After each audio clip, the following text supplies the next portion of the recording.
अस्सलामुअलैकुम, वेलकम आप सभी का इस नई वीडियो में। तो जैसे आप सभी को पता है कि कल जेके बोपी ने बीएससी नर्सिंग, बीएससी पैरामेडिकल और बीएससी टेक्नोलॉजी कोर्सेज राउंड 1 की जो सिलेक्शन लिस्ट है वो यहाँ पे रिलीज़ करी है। इस बीच जिन बच्चों को राउंड 1 में सिलेक्शन हुई है, अब उन बच्चों को अपने एडमिशन्स करने हैं। तो एडमिशन्स अगर आपको करने हैं तो आपको कौन कौन से डॉक्यूमेंट लगने वाले हैं, एडमिशन का क्या प्रोसीजर होता है, किस तरह से आपको एडमिशन रहेगा, सबसे इंपॉर्टेंट आपका डॉक्यूमेंट्स पे है। डॉक्यूमेंट कौन कौन सा लगेगा, कौन कौन सा डॉक्यूमेंट आपको बाहर से बनाना है, जो डॉक्यूमेंट आपको बाहर से बनाना है उसका प्रोसीजर क्या है, सब कुछ मैं आपके साथ डिटेल में डिस्कस करूँगा। वीडियो आपके लिए बहुत ही ज़्यादा इंपॉर्टेंट रहने वाला है। वीडियो को पूरा एंड तक देख लेना, चैनल को भी सब्सक्राइब कर देना और व्हाट्सएप पे टेलीग्राम ग्रुप दोनों ज्वाइन कर देना।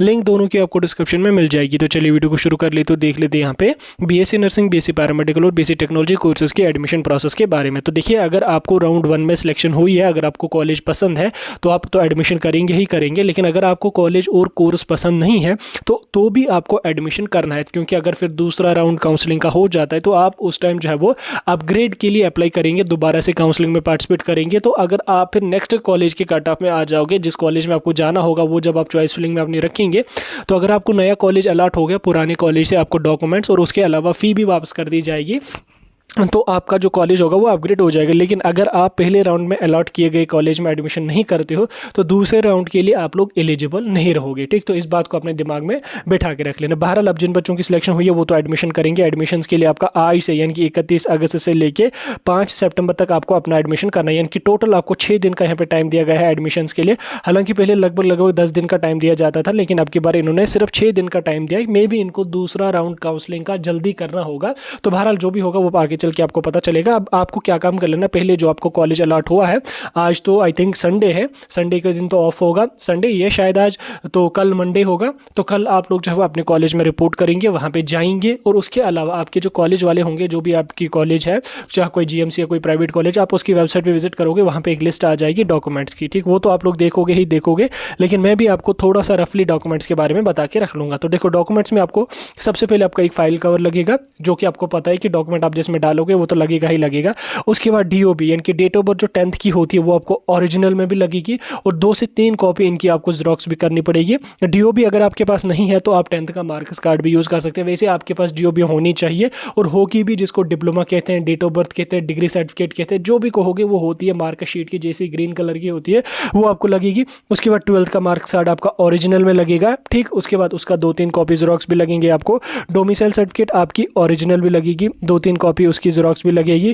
कैटेगरी अगर आपकी कोई है तो वो आपकी ओरिजिनल में भी लगेगी, और 2-3 कॉपीज उसकी जेरोक्स की भी लगेगी। और अगर आपके पास कैटेगरी नहीं है, अगर आप ओपन मेरिट से हैं, तो कैटेगरी को आप यहाँ पे कट करेंगे। ठीक, कैटेगरी आपको लगेगी नहीं। उसके बाद प्रोविजनल सर्टिफिकेट आपको 12th की लगेगी। ठीक, आपने रिसेंटली 12th पास किया या आज से 1 साल 2 साल आपने 12th पास किया होगा तो हायर सेकेंडरी से आपको जो है वो प्रोविजनल कम करेक्टर सर्टिफिकेट, एक सर्टिफिकेट मिली होगी, वो आपके पास होनी चाहिए। और अगर इन केस आपने जो है वो मतलब रिसेंटली 12th किया है तो आपको आज या कल कॉलेज अपने हायर सेकेंडरी जाके वहाँ से प्रोविजनल कम करेक्टर सर्टिफिकेट ले आएंगे। और अगर इन केस आपने अपना जब 12th पास किया आज से 1 साल पहले, 2 साल पहले, देन आपने किसी डिग्री कॉलेज में एडमिशन किया, तो उस कंडीशन में आपको वहाँ पर एडमिशन कैंसिल करना पड़ेगा। तो प्रोविजनल सर्टिफिकेट के बदले वो आपको वहाँ से ट्रांसफर सर्टिफिकेट दे देंगे, वो भी आपको चल जाएगी। ठीक, लेकिन ये उन बच्चों के लिए जिन बच्चों ने किसी कॉलेज पर एडमिशन कर रखा है, लेकिन अगर आपके पास प्रोविजनल है तो कोई इशू उसका यहाँ पे नहीं है। उसके बाद यहाँ पे जो बच्चे सीबीएसई के हैं, ठीक, यानी कि जिन बच्चों ने सीबीएसई से 12th पास किया है, उनको यहाँ पे माइग्रेशन सर्टिफिकेट भी लगेगी।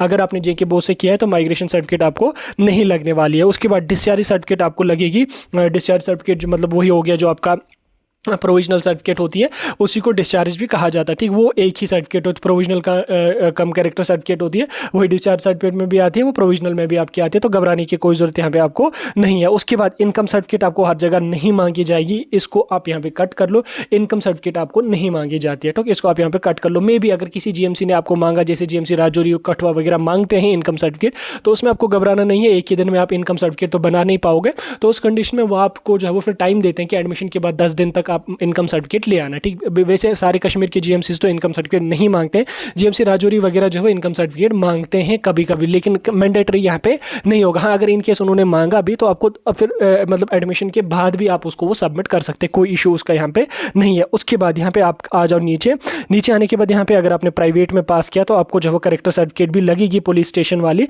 बहरहाल ये सब बच्चों को लगती नहीं है, तो इसको भी आप यहाँ पे कट कर लो। उसके बाद मेडिकल फिटनेस सर्टिफिकेट आपको मांगते हैं। मेडिकल फिटनेस सर्टिफिकेट आपको मैक्सिमम कॉलेजेस वाले मांगेंगे।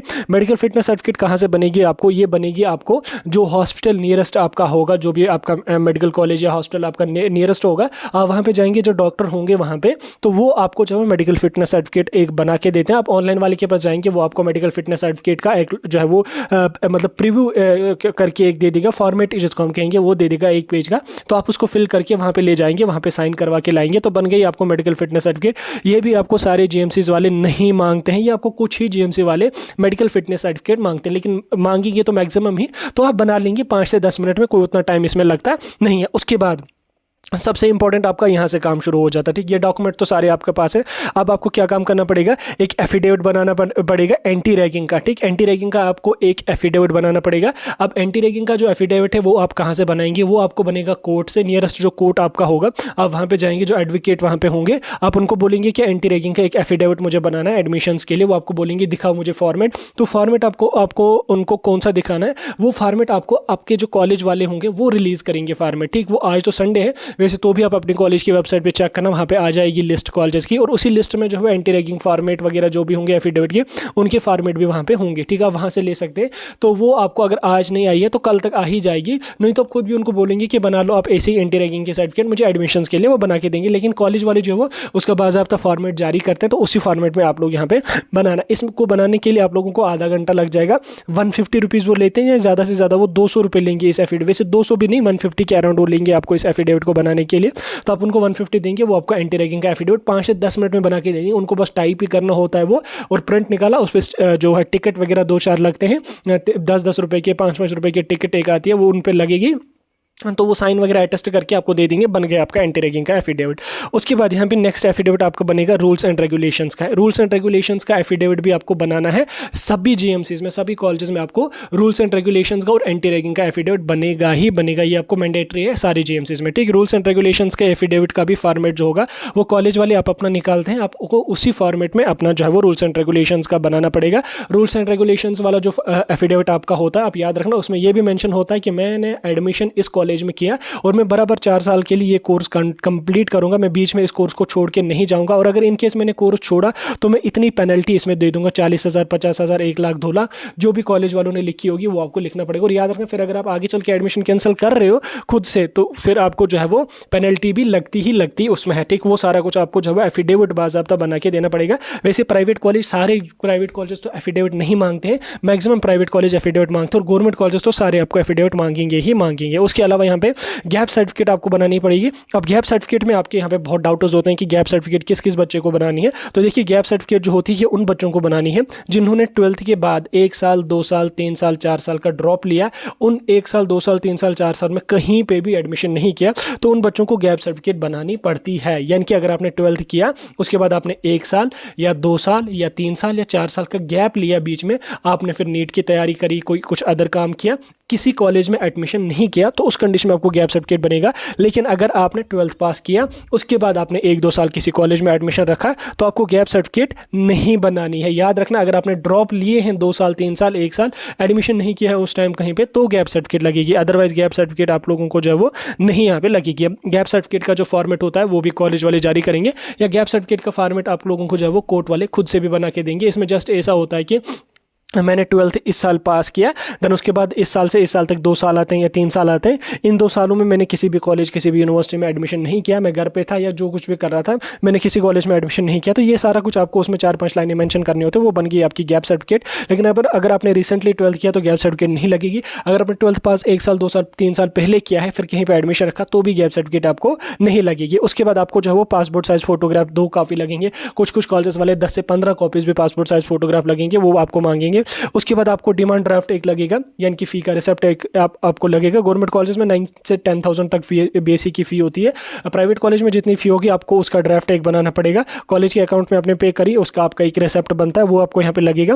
देन उसके बाद जो डॉक्यूमेंट्स मैंने ऊपर बोले, इनमें आपको ओरिजिनल भी लगेंगे, और 3 से 4 कॉपी आपको जेरॉक्स भी आपको इसमें लाने हैं, ठीक है। ये सारे डॉक्यूमेंट आपको लगेंगे। अब देखिए, अब मैं आपको कुछ फॉर्मेट्स यहाँ पे दिखा देता हूँ। जैसे मैं यहाँ पे दिखा देता हूँ आपको, ये तो होगी एक लेटर, ये भी आपको भरनी पड़ेगी, ये लेटर आपको वहीं से दे देंगे। एडमिशन फॉर्म भी आप लोगों को जो है वो कॉलेज वाले वहीं से दे देंगे, ये आपको फिल करना पड़ेगा। इसके बाद यहाँ से आपका आ जाता है असली काम, ठीक। यहाँ पे मैं आपको नीचे स्क्रॉल डाउन करके दिखाते, जैसे देखो यहाँ पे ये आपका हो गया रूल्स एंड रेगुलेशंस का एफिडेविट। इस तरीके का एक 5-6 लाइनें इसमें मेंशन करनी होती है। ये सब हो गया रूल्स एंड रेगुलेशंस का। और उसके बाद एफिडेविट बाय पेरेंट का भी एक एफिडेविट कभी कभी कॉलेज वाले आपको मांगेंगे, तो वो भी आपको बनाना पड़ेगा। उसके बाद यहाँ पे आपको जो है वो देख सकते हैं आप, ये हो गया आपका गैप सर्टिफिकेट का एफिडेविट। यहाँ पे देख सकते हैं आप 4 से 5 पॉइंट इसमें मेंशन है। उसके बाद ये आप लोगों का दूसरा एफिडेविट हो गया। कौन सा एफिडेविट है? ये हो गया गैप सर्टिफिकेट वगैरह का आपका एफिडेविट। तो इस तरह से 2-4 एफिडेविट आपको लगेंगे जो इसका फॉर्मेट कॉलेज वाले जारी करेंगे। बाकी डॉक्यूमेंट्स में मैंने आपको डिटेल में समझा दिया। कहीं पर कोई दिक्कत है, कोई डाउट है, मुझे कमेंट सेक्शन में पूछ सकते हैं। बाकी सारा कुछ मैं आपको आने वाली वीडियोज़ में डिटेल में समझाता रहूँगा।